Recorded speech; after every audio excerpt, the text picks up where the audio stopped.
How long have you supported the borough and whereabouts do you live? Well, my name's Bill Wright, and I moved to Nuneaton in 1974. And when we came to Nuneaton, I decided to go take my son, introduce him to football at Nuneaton, and I think we've been supporting Nuneaton ever since 1974, both of us. And how old was your son then? My son was 7 at that time. He's now 47, and his football career begins at a 7-year-old, and it culminated the other week with his stag do at Macclesfield, just prior to getting married. After marriage, it is possible his football days may be more limited. We shall see. And what are your first memories of going to see the borough with your son? The first memories is we went for a particular reason, because my brother was going to be linesman in a match against Wimbledon. So we went off to see this match and got in the crowd behind him and watching, and we noticed that the crowd didn't actually think too much of him as a linesman, and but being Wimbledon, they had a rather superior manner, and I do remember one of them said, "Bit of a faux pas linesman," which is not the usual football comment. So how did you get to that game? I think I can't remember, I think we probably walked. We were within walking distance. I expect I made him walk, yeah. And did you have anything particular that you used to wear to go to games, or stand in a certain place? No. At some point we moved on to a scarf and a hat, but no particular foibles. Okay. How would you describe the atmosphere in the stadium in those days? Committed. Definitely committed, and a great atmosphere without being over the top. Okay. Do you remember anything about the grounds and the staff? No. Okay. Later I came to know Andy Pace, but prior to that I didn't know anybody else really. Okay. And what did you used to do after a match had finished? Go home and discuss it, I think, analyse it thoroughly, see how we would have made a better job of it, but that's the way it went. Okay. Have you got any strong, specific memories over the years that really stand out for you? I was thinking about that. The memories, I think, are the iconic games for me. The Swansea, 90, Stoke, Middlesbrough, the big cup games. And in the early days, when we seemed to be vying for the top of, I think it was called the Alliance League, a game where Paul Culpin scored almost from the goal line. And I think the team we were playing was Wealdstone. We were vying for top place, and I remember that was, climax to the match. Wonderful. How did you feel when the club moved grounds to Liberty Way? Disappointed, really. Disappointed, because I liked the stand that sometimes went, the Cock and Bear end, and then we also went in the stand there when I took my wife occasionally. Clearly had to treat her for a seat. And when we came here, in the initial days we went for meals, but it wasn't very well placed, because you'd have the meal and you'd come out and you'd really had got perhaps the worst position in the ground by the corner flag, and somewhere it seemed an mistake to not be in the centre somehow. And although you could walk to the stand, everybody waited to the last moment, the drink and the food, and by that time you're just standing in the corner flag as opposed to the middle of the ground. And is that where you like to stand, in the middle of the ground? I'd rather be, if I'm going to have a meal, I'd like to, in theory, I'd like to be like some of the games we've gone to, where you're in the hospitality area, and you come out of the hospitality area above the centre line, and you just sit at the centre line. That's the ideal. And so, have you been to lots of away games over the years?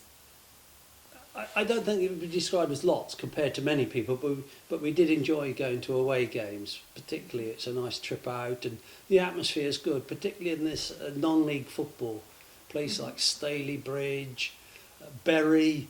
It's nice to see a tree outside the ground when you go to the away games. You look up on the hills, a horse at Rothwell, it's a different atmosphere. And would you just travel down with your family to go and watch games?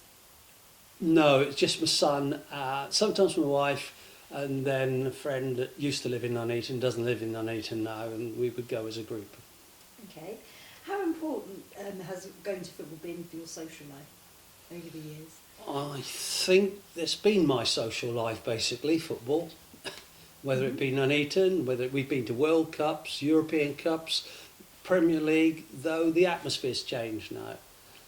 I did go to Old Trafford a couple of years ago. My son warned me that I couldn't behave as I did at Nuneaton, at Old Trafford, that the security was very tight and I must show complete allegiance to Manchester United. Any criticism and I might be thrown out, which of course that was a bit of a novelty for me. And are there any other differences you would say between seeing these big league sides and a non-league side? You like tend to Liverpool? think that you're a pawn being controlled at the top level. It's not quite as bad as on the continent where they shout the Christian name and you all have to respond by with the surname. But I think this is a better football. Okay. Has it changed over the years? Is there any difference now between what football is like now and what it was like when you first started going? The numbers are diminishing a bit and we haven't got quite that sort of success we've had, though coming through was good. Irrespective of the league we were in, we were winning and getting to playoffs, and that they're iconic games to win playoffs. And is there anything else that you thought about that you wanted to share with us? Any other strong memories from over the years? I could talk about players, I think. Yeah, Remind okay. people of going back, Paul Culpin. I was present on a December night in the Birmingham Senior Cup when it was a beautiful starlit night, nice atmosphere, and we won 9-0 and he scored 6 goals. That's pretty memorable. It was good to see Terry Angus come in and play a big part, because it was a time there was a certain amount of racism, and you'd hear this racism sometimes in the crowd, and obviously you couldn't play black players. They would get too tired and they couldn't cope with the cold. And I thought, yeah, Terry Angus doesn't look as though he's tiring. I haven't seen him actually worrying about the cold. And I have seen Zulu the previous week, when if they're a bit worried about the mud, these black people seem to run against bullets. So I don't think we need worry too much about a bit of mud. Brilliant, okay. So do you think football's important for Nuneaton? It's very important for Nuneaton. There was that time when it seemed as though there wouldn't be a team. And that I thought, I'm not sure I want to live in Nuneaton if there's no football team. You've got to have a football team. Although the other places are not far away, but it's not, you've got to be in your hometown, you've got to have a football team. Okay, great. So I think that's the end of the formal questions. Is there anything else that you wanted to cover? Yeah, it's sort of read an interesting thing only last week, because I always get the Times on Monday. Don't get any other day, because it's a bit like the Sun with longer words. And they had the game football supplement. And there was a quote there in which their reporter hated the word beautiful game, sexy football. He said that all concentrates on the individual rather than the team. And although I support the team, I do think for most people it's the individuals that they remember. It's the individuals that stand out. And I'm sorry for the people who are grafting very, very hard.